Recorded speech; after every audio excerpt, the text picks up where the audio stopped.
이 흔들기가 이제 다시 끝나고 다시 상승하러 가는 건가요? 아니면 그냥 단기적인 반등이고 한 번 더 저점을 깨러 가는 건가요? 가장 큰 의문점이 있을 텐데, 저 같은 경우에는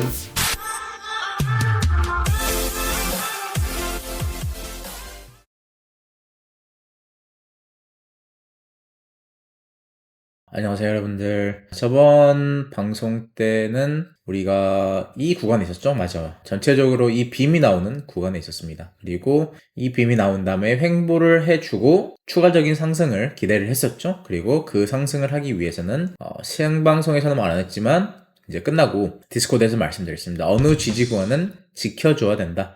그 이상 가면 다시 하방을 열어야 된다라고 말했고, 그 구간은 바로 이 구간이었죠. 이 매물대. 중요한 매물대였어요, 이 구간이. 이 구간을 뚫기 위해서는 거래량이 필요했고, 그리고 되돌림을 주더라도 지켜주면서 상승을 해줘야 하는 자리였지만 아쉽게도 깨면서 다시 한 번 더 큰 폭락이 나왔습니다. 지금같이 내린다고 저는 하방을 보는 게 단기적인 하방이지 고점이 나왔고 이제부터는 하방만 볼 것이다 라는 관점은 아닙니다. 만약에 그러한 관점이면 그때는 다시 한 번 더 정확하게 말씀드릴 거고요. 이제 하나 걱정되는 거는 큰 봉들이긴 해요. 큰 봉들을 보시면 고점에서 음봉이 추가적으로 나오면서 다이버스가 끼면서 추세가 바뀌고 있다라는 느낌을 받을 수 있는 자리이긴 합니다. 그래서 지금 되돌림을 줄 때 우리가 이 매물대를 꼭 지켜줘야 되고요. 그 매물대는 이 박스권이죠. 이 박스권 상단 부분에서는 지지가 나오면서 올라가 주는 게 저희 입장에서는 베스트라고 일단 생각을 하고요. 그래서 추세를 그리면 간단하게 이렇게 그리시면 돼요. 정확하게 리테스트를 해줬다 라고 생각하시면 되고, 이 자리는 사실 저번에 여기였을 거예요. 여기서도 만약에 끝까지 만약에 세게 내려온다면 첫 번째 매물대가 여기였고 두 번째 매물대는 이 추세 라인 리테스트자도 봐야 된다라고 제가 그때 보면서 이 자리를 봤었던 근거가 됐었죠. 어쨌든 이 박스권에 대한 상단 매물대라는 겁니다. 그래서 이걸 기억하신 분들은 이 추세 라인이 아마도 그려져 있을 수 있어요. 하지만 저 같은 경우에는 비트코인 롱을 타진 않기 때문에 그렇게 의미 있게 기다리진 않았고요. 만약에 여기서 내린다면 다음 구간들은 이 피보나치의 확장 값을 보시는 게 좋을 것 같아요. 이거에 대한 618 구간, 그렇죠? 여기도 어쨌든 겹치는 구간이기 때문에 618부터 200값 이런 식으로 천천히 보시는 게 좋을 것 같고요. 지금 같아서는 우리가 불장을 어느 정도 기대한다면 여기서는 반등을 해주면서 큰 봉에서 비트코인이 웨지 형태로 마무리가 되는 그러한 프랙탈을 기대를 하고 있습니다. 가능할지는 모르겠어요. 왜냐면 이게 3파동이었다 치고 이제부터는 여기서부터 이제 하나의 프랙탈을 그리는 거거든요. 그래서 이거는 이제 의미 없고 여기서 새로운 이제 웨지를 그려야지만 우리가 기대할 수 있는 마지막 피날레가 나온다라고 생각을 합니다. 도미넌스 차트부터 일단 봐볼게요. 도미넌스 차트는 비트코인 도미넌스 웨지 형태를 이탈하면서 저번에 상승을 해주었지만 이번에 갑작스럽게 되돌림을 주면서 리테스트를 해주었죠. 그래서 이 되돌림은 그냥 단기적인 흔들기였다라고 생각을 하시면 될 것 같아요. 그리고 다시 한 번 더 갈 길을 가려고 하는 모습입니다. 이더림도 마찬가지고 되돌림 주고 지금 다시 한 번 더 추세, 우리가 생각했던 추세를 따라서 가려고 하는 모습이죠. 자, 이더림 같은 경우에는 여러분들에게 내릴 때 롱을 타라고 말씀드린, 저점 깨지기 전에 롱을 타라고 말씀드린 자리 바로 위에서 지지가 나오면서 상승을 해주었고요.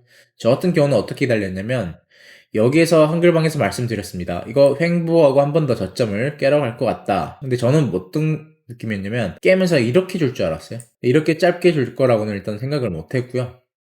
그래서 아쉽게도 제가 기다렸던 자리는 뭐 안 준 것 같고요. 아무튼 이 추세를 지켜준 것 같은데, 네, 이건 좀 아쉬운 부분이죠. 네, 어쩔 수 없습니다. 이럴 때는 저 같은 경우에는 이제 확인하고 되돌림 때 이런 매물대를 좀 기다리는 편이거든요. 근데 이것 또한 주지 않았기 때문에 일단은 무 포지션입니다. 자, 솔라나 같은 경우에는 두 가지 매물대 추가적으로 공유를 해드렸습니다. 바로 이 매물대와 이 매물대였죠. 이 매물대는 그냥 뭐 의미 있는 매물대는 아니고 과거에 빔이 나왔을 때 지켜주었던, 그리고 올라가기 전에 저항을 주었던 그런 구간이기 때문에 이 구간에서는 지지 저항이 나오지 않을까라는 관점이었고, 결국에는 상승하기 전에 정확하게 타점을 찍고 올랐습니다. 이 뜻은 세력들 또한 봤던 매물대라고 생각하시면 되고요. 리플 같은 경우에는 이 매물대 하나만 공유를 해드렸고요. 정확하게 찍고 갔다라고 하기는 좀 아쉬운 부분이었죠. 네, 0.002달러 정도 안 주고 상승을 해준 모습입니다. 추가적으로 어제 리플 같은 경우에는 저점 갱신 안 할 것 같았고요. 왜냐하면 방어를 가장 많이 해줬기 때문에 이것도 실시간으로 말씀을 드렸죠. 그러면 이러한 무빙이 저점이 나온 걸로 봐야 되느냐? 이게 가장 큰 의문점이거든요. 이 흔들기가 이제 다시 끝나고 다시 상승하러 가는 건가요? 아니면 그냥 단기적인 반등이고 한 번 더 저점을 깨러 가는 건가요? 라는 이제 가장 큰 의문점이 있을 텐데, 저 같은 경우에는 알트장이 온다면 여기가 저점이어야 하긴 합니다. 정말로 되돌림이 깊게 준다면 이게 이런 식으로 expanding flat으로 disjoint까지 주고 상단 부분까지 줘야 되는데, 이러면 되돌림이 좀 깊고 시간적으로도 다음 달 초까지는 되돌림을 준다는 뜻이에요. 그렇죠? 뭐 상관은 없어요.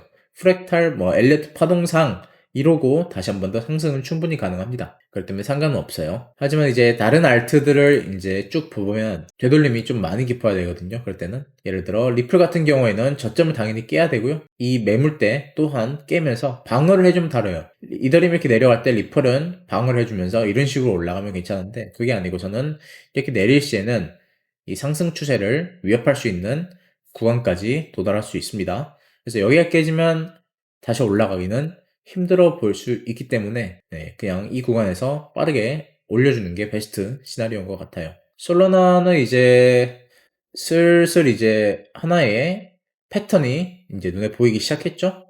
이 전까지는 우리가 볼 수 있었던 거는 이 채널링 하나뿐이었어요. 그렇죠? 하지만 지금 같은 경우에는 하나의 뭐가 생기고 있다? 그렇죠? 웨지 형태가 생기고 있다. 어디에서? 저점에서. 이거는 어떤 걸 의미하냐? 이 횡보가 끝나고 만약에 쏜다. 그쵸? 되돌림 주고 쏴도 상관은 없긴 한데 그냥 쏘는 게 베스트겠죠? 만약에 쏜다. 그러면 이거는 아주 큰 상승을 예상할 수 있는 프랙탈이라고 볼 수 있습니다. 되돌림을 주고 가도 상관은 없어요. 만약에 안 주고 가도 우리가 볼 수 있는 목표 값은 최소한 333달러 정도. 그래서 전 고점을 넘어야 하는 그러한 패턴이라고 저는 생각을 하고 있습니다. 그래서 생각보다 꽤나 큰 상승을 기대를 하고 있고요. 이것은 한 150% 정도의 상승력이네요. 이더리움도 마찬가지예요. 이거는 이제 어제 여러분들에게 말씀드렸는데 알트 가볼게요. 솔라나 같은 경우 이더리움도 어제 이런 구간들 말씀드렸죠. 미리 내려올 때 말씀드린 거예요. 잘못 그렸네. 이더리움을 여기다 그렸었네. 아, 이더리움을 여기 그렸었구나. 뭐 여러분들도 이거 볼 수 있으니까. 네, 그쵸. 어제 보면 저점에서 살짝 반등하고 있었을 때 이 프랙탈 공유해드렸고요. 이게 만약에 진행이 되려면 최소한 1, 2주는 더 기다려야 돼요. 지금 파동이 하나밖에 안 나왔기 때문에 최소한 한 번 더 고점을 하고 되돌림을 주면서 이 전고점들을 훼손하려고 하면 이거 추세 라인이 보이는데 슬슬 하면서 하단에서 롱을 탈 기회를 엿봐야겠죠. 그래서 아직까지는 이 웨지 형태로 나올지 안 나올지는 모르겠지만 나오고 위로 쏜다면 우리가 기대할 수 있는 파격적인 상승력을 기대할 수 있을 것 같습니다. 고점에서 웨지가 나왔는데 아래로 터지는 게 아니라 위로 터진다? 이거는 어마어마한 상승력을 가질 수 있는 패턴이에요. 리플 또한 어제 내려오기 전에 미리 말씀드렸고요. 솔라나 같은 경우에도 내려오기 전에 말씀을 드렸습니다. 그래서 어제 미리미리 전부 다 알려드렸고요. 자, 테더 도미넌스가 이제 꽤나 중요한 관점인데요. 보시면 테더 도미넌스가 조정이 끝난 무렵 시작점에서 하나의 웨지 형태 패턴이 고점에서 나왔습니다. 이것을 의미할 수 있는 것은 세 가지 정도 있는데요. 첫 번째 같은 경우에는 하방이에요. 하방이 두 개 있고 반등이 한 개가 있는데, 하방일 경우에는 무엇이냐? 이게 바로 한 파동이 끝났고 조정 파동이 끝났고 한마디로 A 파동이라고 보고 이걸 B 파동이라고 보는 거겠죠?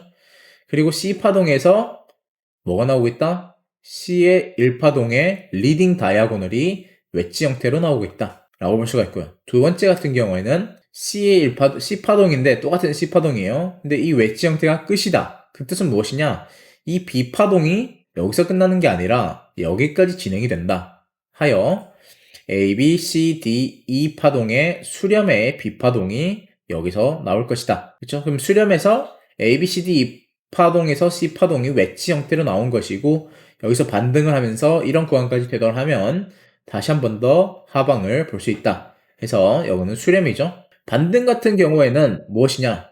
이게 미달 C 파동이 나온다는 거예요. 그 뜻은 무엇이냐? 이 B 파동이 아직 진행 중인데, 그렇죠? A 파동은 끝났어요, 여기서. 여기서 끝났습니다. A 파동은 여기서 끝났고 이제 B 파동이 진행 중인 건데 A 파동이 여기에서 마무리하고 B 파동이 나오고 이제 C 파동으로 임펄스가 나온다는 거예요. 그 다음에 갈 길을 간다. 이러면 되돌림이 좀 많이 깊겠죠? 이렇게 된다면 아마도 비트코인이 이러한 구간까지 다시 한 번 더 리테스트하고 올라갈 수 있다는 점이에요. 아니면 살짝 뚫고 올라가든지. 그런 식으로 아주 파격적인 하락이 나올 수 있는 그런 패턴이고요.